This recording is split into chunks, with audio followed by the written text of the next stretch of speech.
बिस्मिल्लाहिर्रहमानिर्रहीम। बोलते कलम के साथ मैं आमिर रज़ान। और कुछ दिनों से सोशल मीडिया पर ऐसी खबरें बहुत ही आम हैं कि मुत्तहिदा अरब अमारात अपने हमत से अपना तेल ना भी गुजारे तो उसका गुजारा हो सकता है, और वो तेल जो है एक पाइपलाइन के ज़रिए जो है वो अमान के साल तक पहुँचाया जाएगा और वहाँ से बहर हिंद में चला जाएगा और यूँ पूरी दुनिया में इसकी तरसील की जाएगी। ओपेक से जब से बाहर हुआ है, 1 मई से आज चौथा दिन है, उस वक्त के उससे बाद से ये ऐसी खबरें जो हैं आना शुरू हुई और बहुत सारे लोगों ने इस पर ना सिर्फ व्लॉग किए, नक्शे छापे कि जी जनाब ये एक पाइपलाइन है जिसे जिशान फजीरा ऑयल पाइपलाइन कहते हैं।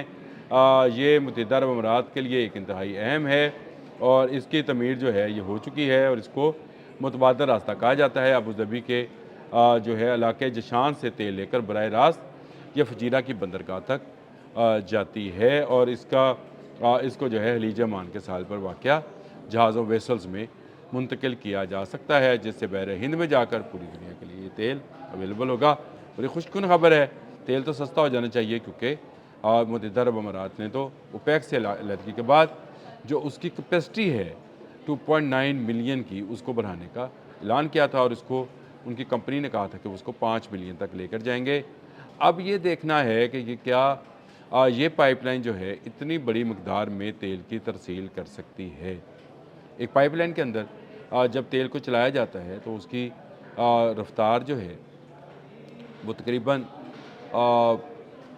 3 किलोमीटर पर घंटा है, या इससे भी कम होती है। मेरा ख्याल है अगर 3 किलोमीटर नहीं है तो इतनी ही है इसकी रफ्तार कि ये इसी रफ्तार से सफ़र कर सकता है। ये 3 से 8 किलोमीटर फ़ी घंटे की रफ्तार से, मैंने कहा कि 3 किलोमीटर फ़ी घंटे की रफ्तार से सफ़र करता है और ये सफ़र जो है उसे काफ़ी लंबा और बहुत ही मुश्किल तरीके से करना पड़ेगा, लेकिन इससे तेल कितना तरसील हो सकेगा योमिया 1.5 मिलियन बैरल।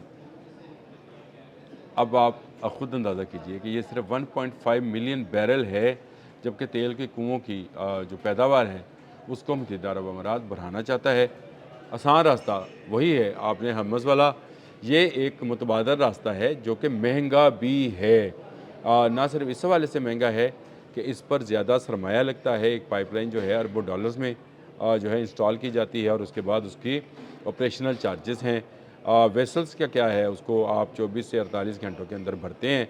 लाखों बैरल ऑयल जो लेकर वो जहाज़ जो है वो चंद नाटिकल माइल्स की रफ्तार के साथ, यानी आप यूँ समझिए कि 7-8 नाटिकल माइल की या इससे तेज़ जो है वो तेल लेकर चल पड़ता है और फिर आपने हम से गुजर कर बहर हिंद के पानियों में चला जाता है और वहाँ से पूरी दुनिया को दस्तयाब होता है। पाइपलाइन ना उस गेज की है कि उसमें से सारा तेल गुजारा जा सके जो कि पैदा होता है, और अगर तेल के कुओं में से तेल की पैदावार रुक जाए तो आपको भी अंदाज़ा है कि उससे ये कुएँ जो हैं बंद होने का ख़दशा होता है।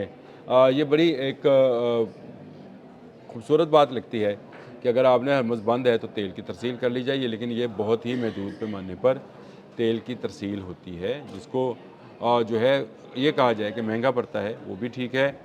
असल में दुनिया इसलिए खुश हुई थी कि ओपेक से निकलने के बाद जो मुआहदा है वो टूट जाएगा तो मुत्तहिदा अरब अमारात ज़्यादा मकदार में तेल पैदा करेगा। आपने हरमुज़ खुलेगी तो ज़्यादा मकदार में तेल आने से तेल की कीमतें नीचे गिरेंगी। हमें भी ये खुशखबरी लगती थी, मैंने इस पर व्लॉग भी किया था कि अगर एक तनाज़र में देखा जाए तो तेल की कीमतें नीचे आएंगी। सऊदी अरब और रशिया को ज़रूर नुकसान होगा, लेकिन ओपेक और ओपेक प्लस की बात कर रहा हूँ, इनको ज़रूर नुकसान होगा, लेकिन इससे तेल की कीमतें जो हम जैसे लोग हैं उनको फ़ायदा हो सकता है।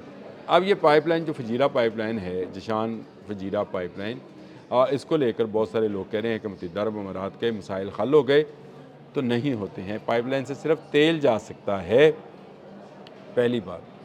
दूसरी बात, और बहुत सारी प्रोडक्ट्स हैं जो कि तेल के दूसरे गैस है, जैसे जिस तरह से वो इसकी तरसील नहीं की जा सकती है, वो पाइपलाइन वो जहाज़ों के ज़रिए जानी है। इसके अलावा जो खाने पीने का सामान और जो अद्वियात हैं या बाकी सामान तईश है जो कि इनके इनके ज़ेर इस्तेमाल रहता है, वो तो पाइपलाइन से आने वाला नहीं है और एयरलिफ्ट से आएगा तो उसकी कीमत जो है बहुत ज़्यादा रुपयों में चली जाएगी।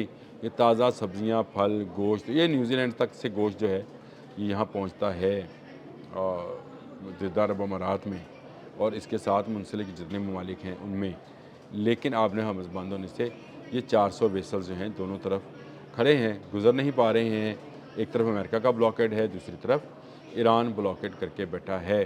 اس میں یہ خبر آنا کہ 1.5 ملین پر ڈے بیرل جو ہے تیل گزار کر عمان کے ساحلوں سے لے کے جایا جائے گا، بالکل لے کے جایا جائے گا اگر اس کی بھی ایران اجازت دے گا۔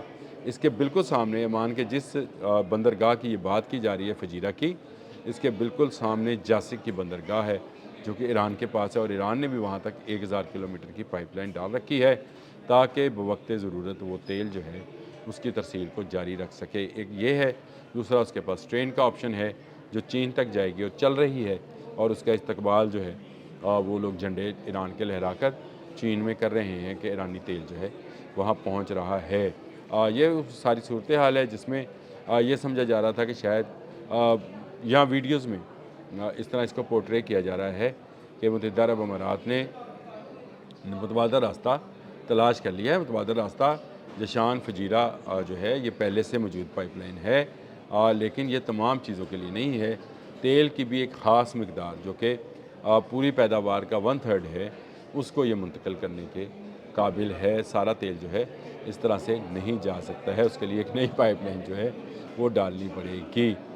لیکن پھر بھی دنیا کو امید ہے کہ آبِ ہرمز جو ہے تو سوشل پہ ڈونلڈ ٹرمپ کے اس بیان پر کہ وہ ایک نیا جو ہے معاہدے کے تحت اس کو کھول رہے ہیں تاکہ دنیا جو ہے وہ ریلیکس ہو جائے اور وہ 400 ویسل جو بند ہے وہ چل پڑیں۔ گو ایران نے اس کی اجازت نہیں دینی، یہ ہمیں پتہ ہے۔ اسماعیل بقائی کا ٹویٹ موجود ہے جس میں انہوں نے کہا تھا کہ یہ جو حرکت کر رہے ہیں آبِ ہرمز کو کھولنے والی، یہ کوئی اس طرح کی خاص جو ہے وہ اس کو پروجیکٹ فریڈم کو کامیاب نہیں ہو سکتا جب تک ایران کی بات کو تسلیم نہیں کیا جاتا اور مذاکرات کی ٹیبل پر نہیں آیا جاتا۔ متحدہ عرب امارات امریکہ کے ساتھ بہت اچھے تعلقات میں اور یہودیوں کے ساتھ بہت ہی اچھے تعلقات میں ہیں، اور اب تو ان کے پاس جدید لیزر گن بھی اسرائیل نے لگا دی ہے تاکہ ڈرونز کا مقابلہ کیا جا سکے۔ یہ جدید لیزر گن جو ہے یہ بھی متحدہ عرب امارات میں پہنچا دی گئی ہے۔ آئرن ڈوم پہلے سے پہنچایا گیا ہے، یہودی فوجی اس کی حفاظت کے لیے موجود ہیں۔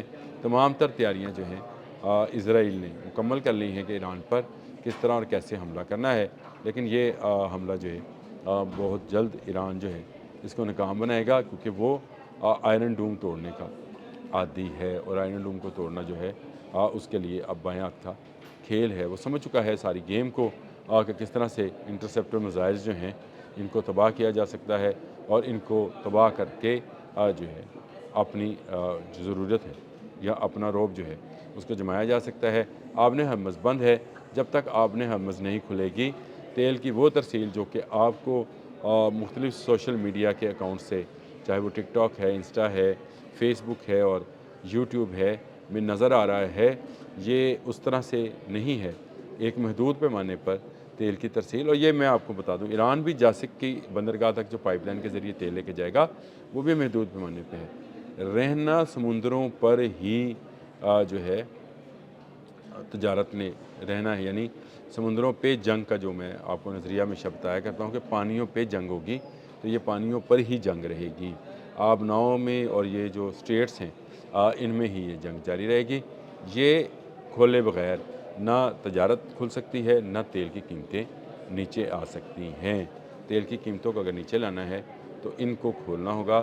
اس وقت امریکہ پر دباؤ ہے کہ آبِ ہرمز کو کھولے، اور اسی دباؤ میں یہ پروجیکٹ فریڈم جو ہے اس کا اعلان ڈونلڈ ٹرمپ نے کیا ہے، لیکن کیا اس سے متحدہ عرب امارات کو فائدہ ہوگا؟ اسی صورت میں ہوگا جب ایران چاہے گا۔ اگر ایران نے یہ بند رکھا، اگر ایران کی تجارت بند رہی تو یہ تجارت بھی بند رہے گی۔